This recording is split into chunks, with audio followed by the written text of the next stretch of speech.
बिस्मिल्लाहिर्रहमानिर्रहीम। अस्सलाम वालेकुम। आप देख रहे हैं कोइट ऑफ कुरानिक यूट्यूब चैनल।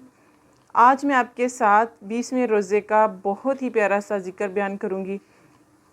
तीसरा अशरा माशाअल्लाह से शुरू हो चुका है और तीसरे अशरा की जो दुआ है वो है अल्लाहुम्मा आजिरनी मिनन नार, और तीसरा अशरा जहन्नम से आज़ादी का अशरा है ये। तो अल्लाह ताला से रो कर दुआ करनी है कि अल्लाह ताला हर मोमिन मुसलमान को जहन्नम से आज़ादी दे, इनके जहन्नम की आग से अल्लाह ताला हर मोमिन मुसलमान को बचाए। और इसकी तीसरे अशरा की जो दुआ है वो है अल्लाहुम्मा आजिरनी मिनन नार। इसको चलते फिरते कसरत के साथ पढ़ते रहें, ये तीसरे अशरा की दुआ है। तो अल्लाह ताला हर किसी को इनके जहन्नम की आग से बचाए, जहन्नम से बचाए। अल्लाहुम्मा आजिरनी मिनन नार, कि अल्लाह ताला जहन्नम की आग से बचाए। इसको कसरत के साथ पढ़ते रहना है। और 20वें रोज़े का जो ज़िक्र है वो बहुत ही प्यारा सा ज़िक्र है, अपनी मुरादें मनवाने का ज़िक्र है। ये अल्लाह ताला से अपनी मुरादें मनवानी है, क्योंकि जब तीसरा अशरा शुरू हो जाता है 20वां रोज़ा, तो माशाल्लाह से लोग इत्काफ़ भी बैठते हैं और इत्काफ़ बैठकर लैलतुल क़द्र की तलाश में अल्लाह ताला से पूरी पूरी रात इबादत ज़िक्र ज़िकार करते हैं और अल्लाह ताला से अपनी बातें अपनी मुरादें मनवाते हैं। तो तमाम मुसलमानों को अल्लाह ताला तौफ़ीक दे तीसरे अशरा की बरकतें, फ़जीलतें, रहमतें समेटने की। इत्काफ़ में अल्लाह का बंदा सबसे कट के और सबसे हट कर अपने मालिक व मौला के आस्ताने पर और गोया उसी के कदमों में पड़ जाता है, उसको याद करता है, उसी के ध्यान में रहता है, उसकी तस्बीह तक़दीस करता है, उसके हुज़ूर में तौबा इस्तग़फ़ार करता है और अपने गुनाहों और कसूरों पर रोता है और रहीम व करीम मालिक से रहमत व मग़फ़िरत मांगता है, उसकी रज़ा और उसका क़ुर्ब हासिल करता है। उसी हाल में उसके दिन गुज़रते हैं और उसी हाल में उसकी रातें गुज़रती हैं। ज़ाहिर है कि उससे बढ़कर किसी बंदे की सादत और क्या हो सकती है कि जब इंसान अल्लाह ताला के बहुत करीब होता है, उस वक़्त जब वो इत्काफ़ बैठता है कि अल्लाह की इबादत में मशगूल होता है, दुनिया के तमाम कामों को छोड़कर, तमाम अमूर को छोड़कर अल्लाह ताला सिर्फ़ अल्लाह की इबादत के लिए वो बैठा होता है, तो अल्लाह की ही इबादत कर रहा होता है और अल्लाह के बहुत करीब होता है जब इंसान इत्काफ़ पे बैठा होता है। तो रसूलुल्लाह सल्लल्लाहु अलैहि वसल्लम इहतमाम से हर साल रमज़ान के आखिरी अशरा का इत्काफ़ फरमाते थे, बल्कि एक साल किसी वजह से रह गया तो अगले साल आपने 2 अशरों का इत्काफ़ फरमाया। इसी तमीद के बाद इस सिलसिले की हदीसें भी हैं, यानी कि हज़रत आयशा सिद्दीक़ा रज़ी अल्लाह ताला अन्हा से रवायत है कि रसूलुल्लाह सल्लल्लाहु अलैहि वसल्लम रमज़ान के आखिरी अशरा में इत्काफ़ फरमाते थे। वफ़ात तक आपका ये मामूल रहा। आपके बाद आपकी अज़वाज मुतहहरात एहतमाम से इत्काफ़ करती थी। अज़वाज मुतहहरात अपने हुजरों में इत्काफ़ फरमाती थी और ख़वातीन के लिए इत्काफ़ की जगह उनके घर की वही जगह है जो उन्होंने नमाज़ पढ़ने की मुकर्रर कर रखी हो। अगर घर में नमाज की कोई जगह मुकर्रर ना हो तो इत्काफ़ करने वाली ख़वातीन को ऐसी जगह मुकर्रर कर लेनी चाहिए, यानी कि औरतें घर में ही इत्काफ़ कर सकती हैं, घर में इत्काफ़ बैठ सकती हैं। जहाँ घर में एक अक्सर घरों में होता है कि एक कमरा या कोई एक जगह मखसूस होती है, यहाँ आप नमाज़ पढ़ते हैं, कुरान पाक की तलावत करते हैं बैठकर। अगर नहीं भी कोई जगह मखसूस की हुई तो इत्काफ़ के लिए आप अपनी एक ख़ास जगह मखसूस कर लें और उस पर ही इत्काफ़ बैठें।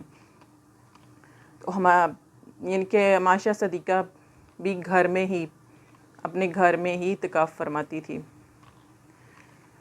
तो इसी तरह हज़रत आयशा सिद्दीक़ा रज़ी अल्लाह ताला अन्हा से मरवी है कि फ़रमाया कि मुत्तकिफ़ के लिए शरई दस्तूर और ज़ाब्ता ये है कि वो ना मरीज़ की इयादत को जाए, ना नमाज जनाजा में शिरकत के लिए बाहर निकले, ना औरत से सोबत करे, ना बोस किनारा करे और अपनी ज़रूरतों के लिए भी मस्जिद से बाहर ना जाए, सिवाय इन हवाइज के जो बिल्कुल नागज़िर हैं, यानी कि जैसे पेशाब बहाना वगैरह। और इत्काफ़ रोज़ा के साथ होना चाहिए, इनके जब आप इत्काफ़ बैठें तो रोज़ा लाजमी रखना है, बगैर रोज़ा के इत्काफ़ नहीं है। और मस्जिद जामिया में होना चाहिए, इसके सिवा नहीं है।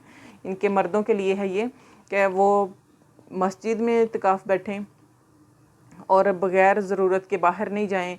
बाहर इनके अगर वॉशरूम में जाना है सिर्फ़ इस हद तक, इसके अलावा नहीं जा सकते, किसी नमाज जनाजा में नहीं शिरकत कर सकते, किसी भी कोई भी किसी किस्म का भी इस तरह का जो मामला है ना औरत के पास जा सकते हैं, ना अपनी ज़रूरतों की हद तक, सिर्फ़ ज़रूरतों की हद से मुराद के آپ وضو کے لیے باہر جا سکتے ہیں، اگر مسجد کے باہر ہے وضو کی جگہ، یا وہ واش روم وغیرہ جو ہیں وہ باہر ہیں تو اس کے لیے جا سکتے ہیں، ورنہ اس کے علاوہ آپ کہیں بھی یعنی کہ باہر مسجد کے باہر نہیں آپ جا سکتے۔ اعتکاف جہاں آپ نے مخصوص کی ہے جگہ، اس کے علاوہ آپ کہیں باہر کسی بھی دنیاوی کاموں کے لیے نہیں نکل سکتے۔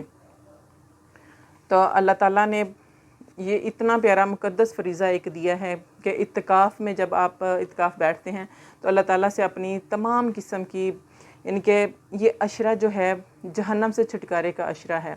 آخری عشرہ جو ہوتا ہے اس میں لیلۃ القدر ہوتی ہے، انسان تلاش کرتا ہے۔ تو ہمارے پیارے نبی صلی اللہ علیہ وآلہ وسلم نے جس طریقے کے ساتھ ہمیں اعتکاف کرنے کا طریقہ بتایا ہے، اور جس طریقے کے ساتھ آپ صلی اللہ علیہ وسلم نے خود بھی اعتکاف فرمایا، اسی طریقے کے مطابق ہمیں بھی کرنا چاہیے اور اللہ تعالیٰ سے قرب حاصل کرنا چاہیے، اور اپنی عبادات، ذکر و اذکار، قرآن پاک کی تلاوت، نوافل ادا کرنے چاہیے ان دنوں میں۔ اور بہت زیادہ انسان اللہ تعالیٰ کے قریب ہوتا ہے اس وقت جب وہ اعتکاف بیٹھا ہوتا ہے۔ تو اللہ تعالیٰ تمام مسلمانوں کو اس کی، ان کے اعتکاف بیٹھنے کی توفیق دے، اور تمام مسلمانوں کو اس کی برکتیں، رحمتیں سمیٹنے کی توفیق دے، اور اپنی مرادیں منوانے کی توفیق دے۔ اور 20ویں روزے کا یہ جو ذکر ہے وہ بہت ہی پیارا سا ذکر ہے، یا وہابو، یا مجیبو، یا سمیع، یعنی کہ یہ 3 اللہ تعالیٰ کے نام ہیں، ان کو کثرت کے ساتھ آپ پڑھیں۔